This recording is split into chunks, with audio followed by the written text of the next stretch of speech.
Assalamualaikum warahmatullahi wabarakatuh. Perkenalkan, nama saya Anita Gintanda Marembulan dari Fakultas Ekonomi dan Bisnis Prodi Manajemen, KKN atau Kuliah Kerja Nyata Back to Village yang ketiga, UNED kelompok 33 terkait potensi desa, permasalahan, dan proker KKN di Desa Sumbersari, Kabupaten Jember. Dalam kuliah kerja nyata atau KKN pada tahun ini sangat berbeda, yakni menerapkan sistem back to village secara individu dikarenakan adanya COVID-19. Saya mengambil KKN pada tahun ini di desa atau kelurahan Sumbersari yang merupakan sebuah kelurahan yang terletak di Kecamatan Sumbersari, Kabupaten Jember.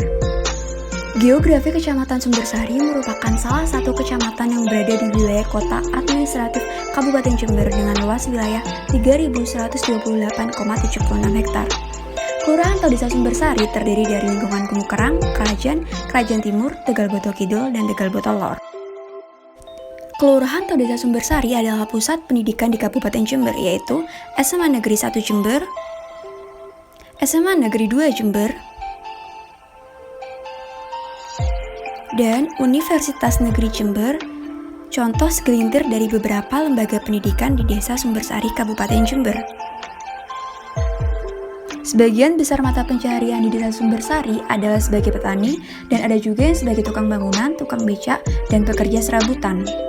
Namun juga terdapat beberapa penduduk yang mengembangkan usahanya di bidang jasa seperti usaha konveksi, usaha barbershop, dan usaha laundry sebagai sumber mata pencaharian mereka. Ada pula beberapa penduduk yang mengembangkan usahanya di bidang perdagangan sebagai sumber mata pencaharian mereka seperti usaha toko sembako, usaha fashion, dan usaha kuliner. Usaha kuliner ini pemasarannya masih bersifat konvensional, sehingga saya ingin membantu pelaku usaha kuliner untuk melakukan inovasi kreatif yang berbasis digital marketing, yaitu untuk merambah pemasaran dengan menggunakan dan manfaatkan media online. Untuk KKN hari kedua, saya mengikuti kegiatan upacara penerjunan bersama sasaran saya.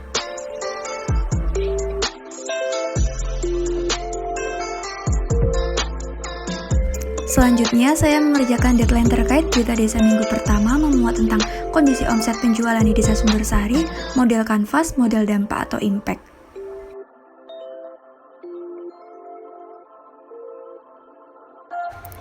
Terkait model kanvas pelaksanaan KKN Back to Village di Desa Sumbersari dapat dilihat sebagai berikut.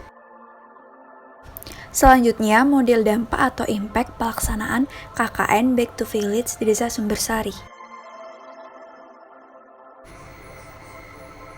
Minggu kedua KKN Back to Village, di mana minggu kedua KKN Back to Village ini diadakannya kegiatan pelatihan kepada sasaran. Kegiatan pelatihan kepada sasaran ini yaitu pelaku usaha kuliner rumahan sebagai sasaran kegiatan. Pada pelaksanaan program kerja tersebut terbagi ke dalam 4 minggu, di mana setiap minggunya terdapat fokus kegiatan tersendiri. Berdasarkan permasalahan yang saya survei bahwa usaha kuliner di Desa Sumbersari mengalami penurunan omset apalagi di masa pandemi saat ini. Penurunan omset yang cukup drastis dikarenakan usaha kuliner tersebut masih bersifat konvensional dalam melaksanakan usaha bisnisnya, yaitu kurangnya pengembangan dalam strategi pemasaran dari pelaku usaha. Setelah mengetahui problematikanya, saya menyarankan kepada sasaran untuk memberikan tips-tips inovasi agar usaha kuliner tersebut dapat bertahan di situasi pandemi dan membuka pemasaran ataupun penjualan melalui via media sosial. Dan saya berinisiatif mengajarkannya kepada sasaran.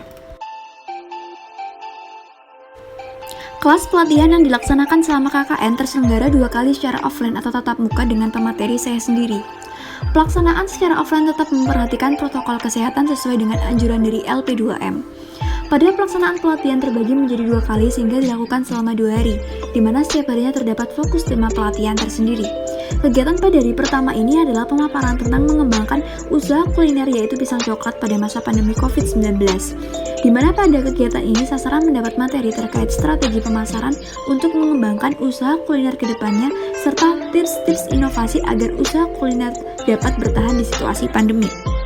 Sedangkan kegiatan pada hari kedua ini adalah pemaparan tentang strategi digital marketing melalui Instagram, di mana pada kegiatan ini sasaran mendapat materi tentang pengenalan media sosial Instagram terkait manfaat Instagram dalam digital marketing, cara membuat akun Instagram, cara penggunaan akun Instagram, dan fitur-fitur yang ada di dalamnya. Kegiatan pelatihan kelas ini semoga membawa sasaran untuk mempunyai pengetahuan yang cukup untuk menjalankan bisnis mereka, sehingga mereka dapat bekerja secara optimal tanpa harus meraba-raba terlebih dahulu langkah apa yang harus dilakukan serta dapat menghasilkan inovasi-inovasi baru bagi bisnis mereka. Setelah seluruh kegiatan pelatihan selesai terselenggara, saya melakukan pemasaran media sosial dan penjualan, namun yang membuat adalah sasaran sendiri dan saya hanya melihat apakah sasaran benar-benar paham atau tidak dan hasilnya semua lancar serta sasaran mengerti. Harapan dari hasil kegiatan ini ialah sasaran dapat mempertahankan apa yang telah saya buat serta yang saya ajarkan dan dapat mempergunakannya serta mengembangkan terus pemasaran dan penjualan pisang coklat melalui media sosial agar dapat dikenal lebih luas oleh masyarakat.